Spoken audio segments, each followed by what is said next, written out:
Ассалаумағалейкум достар. Бұл видеороликте Инстаграмда сізге кім взаимный подписка жасамаған тексеруге болады. Ешқандай программасыз. Ол үшін өз аккаунтыңызға тіркелуіңіз керек. Мен де қазір ғасыр вебтің ішінде тұрмын, тіркеліп тұрмын. Одан кейін мынау GitHub'та ғасыр деген бөлімге өтеміз аккаунтқа. Сол жерде мен коммит құрғамын, Instagram followers деген.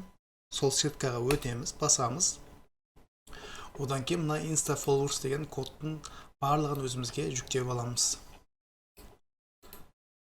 Копировать. Осы жерде өз аккаунтымызға өтіп, просмотреть код деген батырманы басамын. Осы жерге консол деген бөлімге өтіп, мына ең соңына осы кодты қоямыз. Егер код қойылмай жатса, def толстан разрешить деген батырманы бассақ болғаны. Мына жерге username дегенге өз аккаунтыңыздың логинін жазасыз. Менде қазір ғасыр.web. Интерді басамын. Подпискалар жүктелуде. Егер подпискаңыз көп болса, сәл уақыт көбірек алуы мүмкін. Менде жүктеліп болды. 102 followers, 3 following дейді. 102 followers, 3 following. Мына жерде сетканы көрсек болады. People don't follow back.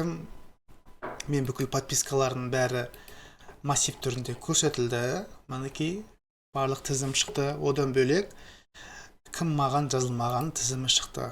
Яғни взаимный подписка жоқ. Солың біріншісі Марк Цукерберг, одан кейін Тоқаев онлайн. Оларға әрине кешірімді тексеріп көрейік. Мінекей өзіме ғана жазылғанмын. Взаимный подписка бар. Одан бөлек Марк Цукерберг пен Қасым-Жомарт Тоқаев маған қайта жазылмапты. Міне, дәл осылай сізде ешқандай программасыз кім сізге жазылғанын осылай тексеріп алсаңыз болады. Өте оңай. Достар, лайк басамыз, пікір қалдырамыз, каналға жазылуды ұмытпаймыз. Рахмет.